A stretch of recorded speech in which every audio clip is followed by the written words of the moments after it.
어제 우리 본문에서 우리는 정결 예식에 사용할 깨끗하게 하는 물, 즉 정결케 하는 잿물, 이 제조법에 관해서 살펴보며 은혜를 나눴습니다.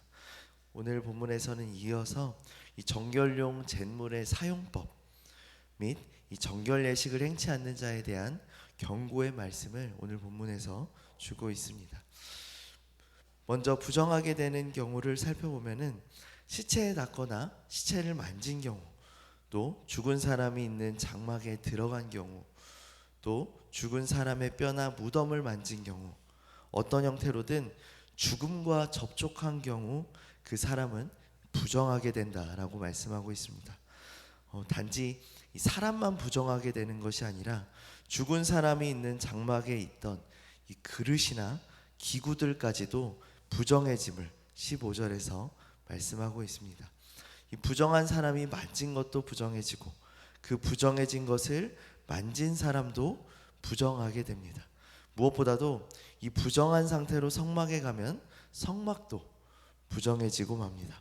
성막이 부정해질 경우에는 이 이스라엘 공동체 전체가 위험해지기 때문에 어떤 경로로든 부정해질 경우에는 정결 예식을 통해서 이 부정을 씻고 자신을 깨끗하게 해야 합니다.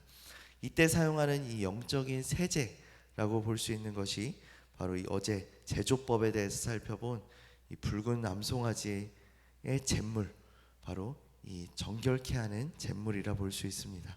붉은 암송아지의 재를 넣어서 항아리에 깨끗한 물을 붓고 또 우슬초로 그 물을 찍어서 부정해진 사람과 사물에 뿌리게 되면 정결하게 또 깨끗하게 되는 것입니다. 그렇다면 오늘 본문에 나타난 하나님은 어떤 분이실까요? 바로 하나님은 우리가 깨끗하길 원하시는 분이십니다. 본문 13절입니다. 누구든지 죽은 사람의 시체를 만지고 자신을 정결하게 하지 아니한 자는 여호와의 성막을 더럽힘이라. 그가 이스라엘에서 끊어질 것은 정결하게 하는 물을 그에게 뿌리지 아니하므로 깨끗하게 되지 못하고 그 부정함이 그대로 있음이니라. 13절에 보면은 시체를 만진 걸 알면서도 이 정결 예식을 치르지 않으면 이스라엘에서 끊어지게 된다라고 경고하고 있습니다. 그 이유는 그 부정함이 여호와의 성막을 더럽히기 때문입니다. 성막은 여호와께서 자기 백성 중에 거하시는 상징적인 이 장소였기 때문에 하나님이 거하시는 이 거룩한 성막이 이 시체를 접촉한 자들의 부정에 의해서 더럽혀질 수 없다는 것을 의미합니다. 즉 이스라엘 사회에서는 백성 한 사람의 부정은 개인의 문제로만 그치는 것이 아니라 이스라엘 공동체 전체에 영향을 미치고 심지어는 하나님이 거하시는 성막에까지 영향을 미친다는 것이죠.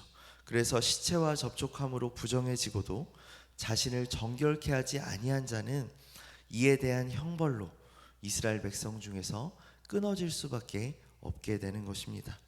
이처럼 부정을 씻지 않고 그대로 두면 성막과 온 진영을 부정하게 만듭니다.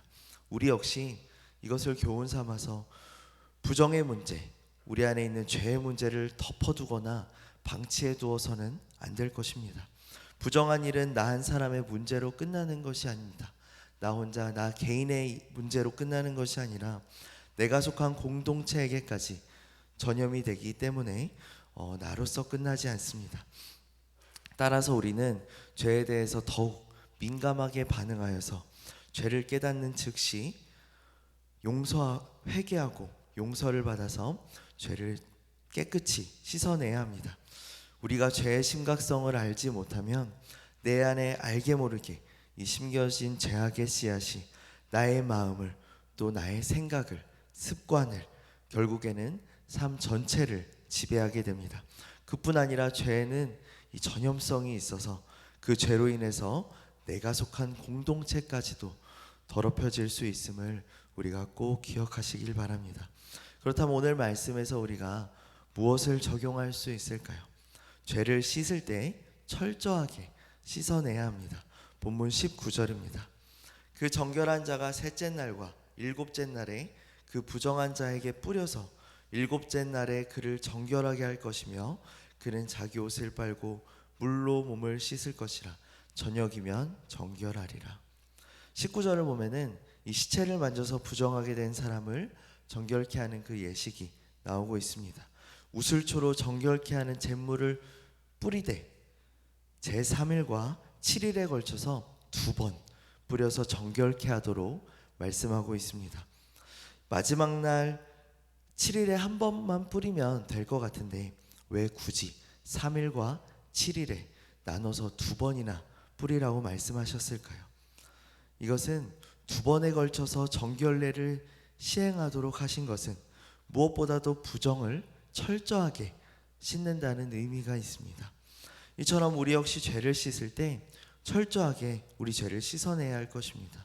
하루하루 살아가면서 우리의 마음, 또 입술, 행동을 통해서, 그리고 또 우리가 알게 모르게 짓는 모든 죄들, 그 수많은 죄를 짓고 우리가 살지만 정작 회개하는 우리의 모습은 너무나 가볍고 또 간단하지는 않은지 우리의 회개의 모습을 돌아봐야 할 것입니다. 사랑하는 새누리 성도 여러분, 하나님은 우리가 죄를 회개하고 용서받아서 하나님의 거룩한 자녀다운 정결한 삶을 살기를 원하십니다. 그것을 위해서 하나뿐인 아들 예수 그리스도를 이 땅에 보내셔서 속죄 제물이 되게 하신 것입니다. 오늘도 주님의 그 놀라운 사랑 앞에서 나의 말과 행동과 생각과 삶을 점검하기를 바랍니다. 성령께서 내가 깨닫지 못하는 죄를 밝히 보여주시기를 간구하시기를 바랍니다. 그래서 온전한 회개를 이루고 오늘 하루도 회개에 합당한 열매들을 맺으며 주님의 거룩한 자녀로 정결한 삶을 살아가는 모든 성도님들 되시기를 주님의 이름으로 축원드립니다.